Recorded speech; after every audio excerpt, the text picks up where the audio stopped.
안녕하세요. 빅데이터 지도사의 한병주입니다. 오늘은 빅데이터 수집에 대해서 학습을 해보도록 하겠습니다. 먼저 학습 목차 알아보도록 하겠습니다. 오늘 배우는 것은 생성과 수집의 단계가 되겠습니다. 그래서 먼저 첫 번째로는 빅데이터의 수집 개요에 대해서 알아보고 다음으로는 빅데이터의 수집 방법론에 대해서 알아보도록 하겠습니다. 마지막으로는 빅데이터의 수집 사례에 대해서 학습해 보도록 하겠습니다. 자, 그렇다면 수업 내용으로 들어가 보도록 하죠. 먼저 첫 번째로 빅데이터의 수집 개요에 대해서 학습을 해보도록 하겠습니다. 우리가 데이터를 수집하기 전에 데이터가 생성되는 과정에 대해서 알아보아야 하겠는데요. 데이터의 생성은 다음과 같은 과정을 통해서 이루어집니다. 먼저 데이터는 데이터 그리고 또 정보라고 하는 두 가지로 나눌 수가 있습니다. 데이터는 우리나라 말로 자료라고도 이야기를 하고요. 이러한 데이터를 정의하는 것은 여러 가지 말로도 정의할 수 있는데 크게 세 가지 개념이 있다는 것을 알아두시면 되겠습니다. 먼저 관찰 및 측정을 통한 획득이 바로 데이터의 가장 중요한 특징 중에 하나가 되겠습니다.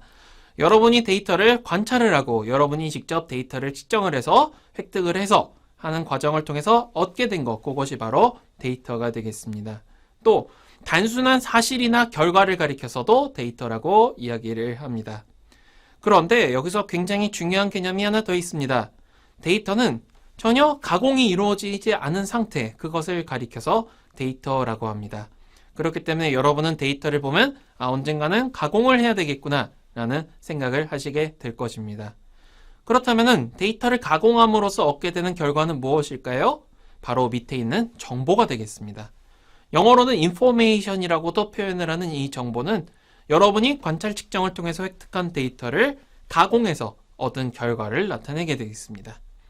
이러한 정보가 사실은 실질적으로 우리가 어떠한 일을 행할 때 의사결정에 기여를 하게 됩니다. 그렇기 때문에 여러분들께서는 데이터가 생성이 되면 그 데이터를 정보의 형태로 만드는 것이 목표가 되겠습니다. 자, 그렇다면 빅데이터의 생성에 있어서 데이터의 존재론적 특징에 따라서도 한번 구분을 해보도록 하겠습니다. 데이터는 크게 두 가지로 나눌 수가 있습니다. 정량적 데이터, 정성적 데이터가 있습니다. 이 정량적 데이터는 말 그대로 양입니다. quantitative 데이터라고도 이야기를 하는데 언어 또는 문자 등의 형태로 계량 가능한 형태로 표현된 것이 바로 정량적 데이터가 되겠습니다. 자, 계량을 하기 위해서는 이미 그 계량을 하기 위한 그릇이 정해져 있어야 되겠습니다. 그렇기 때문에 우리는 이제 정형, 비정형 데이터 형태가 주로 정량적 데이터겠구나 라고 하는 것도 알 수 있게 되겠습니다. 다음으로는 정성적 데이터가 있습니다. 영어로는 qualitative 데이터라고도 이야기를 하는데요.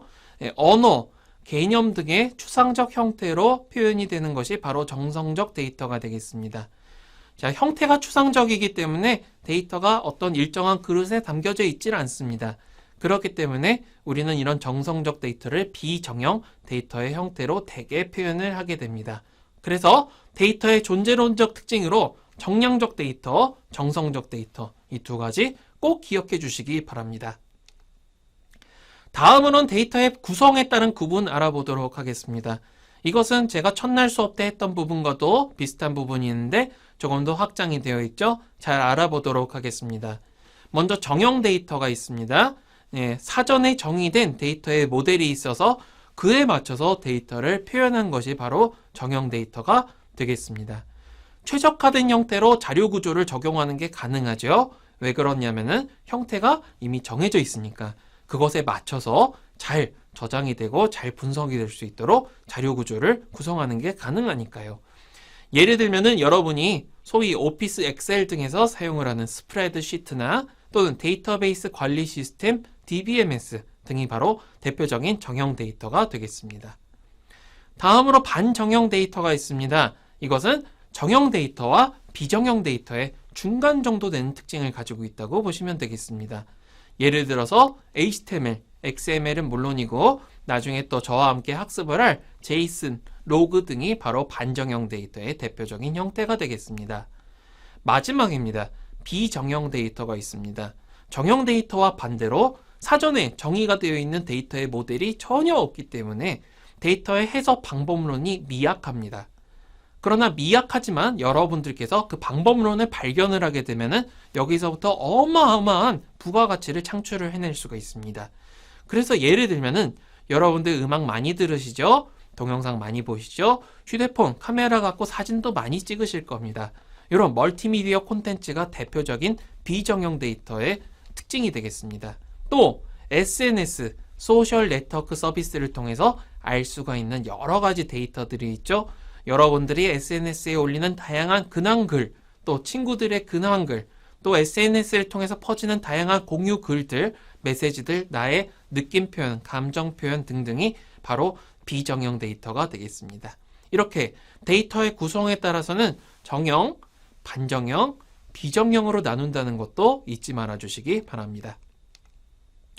자, 그렇다면 저도 중간에 잠깐씩 언급했던 것인데 이런 데이터가 정말 다양한 존재론적 특징도 가지고 있고 구성도 다양한데요. 특히 그 중에서도 구성에 따라서 데이터가 얼마나 유용한지 알아보도록 하겠습니다.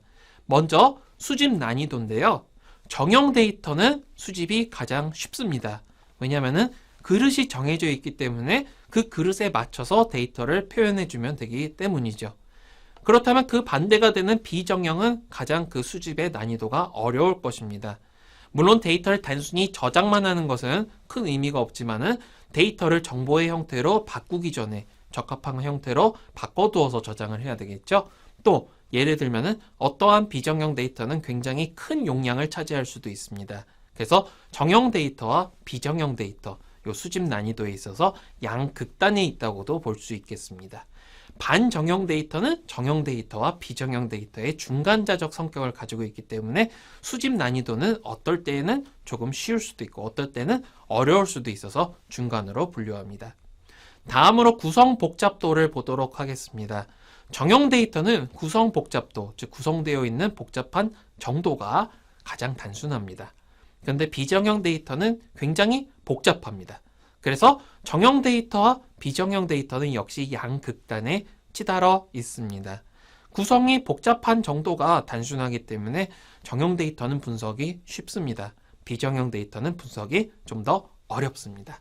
그래서 정형 데이터, 반정형 데이터, 비정형 데이터 순서로 구성 복잡도가 증가를 한다는 것도 잊지 맙시다. 마지막으로 잠재적 가치를 알아보도록 하겠습니다. 흔히 쓴 약이 몸에 더 좋다고 하죠. 네, 정형 데이터보다 비정형 데이터가 잠재적 가치가 더 많다고 볼 수 있습니다. 정형 데이터는 구조가 단순하기 때문에 거기서부터 수립할 수 있는 자료 구조, 분석, 방법론이 일정할 수밖에 없습니다. 그래서 거기서부터 캐낼 수 있는 다양한 의미도 그다지 깊지 않을 수가 있습니다. 또 그 자체적으로 추출할 수 있는 의미가 적다고 하더라도 이미 다양한 도구들이 있기 때문에 잠재적 가치는 낮다고 볼 수 있습니다. 그러나 비정형 데이터는 그 잠재적 가치가 굉장히 높습니다. 먼저 구성 복잡도가 높고요. 수집하기도 어렵기 때문에 분석에 따르는 그 첫 출발점에 대한 허들이 높습니다. 그래서 비정형 데이터는 잠재적 가치가 높다고 볼 수 있겠습니다.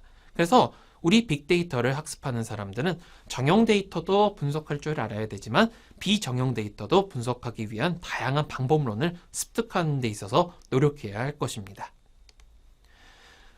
다음으로 빅데이터의 수집에 대해서 알아보도록 하겠습니다. 먼저 빅데이터의 수집에 대해서 정의를 해보도록 하겠습니다. 빅데이터의 수집은 시스템 내 외부에서 주기성을 가지고 필요한 형태로 데이터를 모으는 작업을 가리켜서 나타내고요. 이 빅데이터는 다양한 역할을 가집니다. 먼저 첫 번째로 유용한 데이터를 선택을 하는 것이 바로 이 빅데이터 수집에서의 역할이라고 볼 수 있겠습니다. 여러분이 데이터를 수집을 할 때 별다른 구분 없이 모든 데이터를 수집을 해버리게 되면은 거기서부터 분석하고 얻는 산출물의 품질이 그다지 높지 않을 수 있습니다. 그렇기 때문에 데이터를 수집할 때에는 추후에 이 데이터를 처리, 분석, 표현 등을 하였을 때 얼마나 다양한 산출물이 고품질로 나올지를 고려하면서 수집을 해야 됩니다. 그렇기 때문에 빅데이터 수집에 있어서 유용한 데이터를 선택한다는 역할이 있을 수 있습니다. 다음으로 빅데이터 수집을 통해서 최적의 방법론을 선택을 할 수가 있습니다. 그래서 빅데이터 수집에 있어서 최적의 방법론을 선택하게 되면은 여러분이 데이터를 수집할 때 안정성을 극대화할 수 있습니다. 이때 수집의 안정성이라고 하는 것은 데이터를 수집할 때 드는 방법의 복잡도를 최대한 줄이고 데이터의 수집에 있어서 오차가 발생하는 것 또한 줄이는 것을 뜻하게 되겠습니다.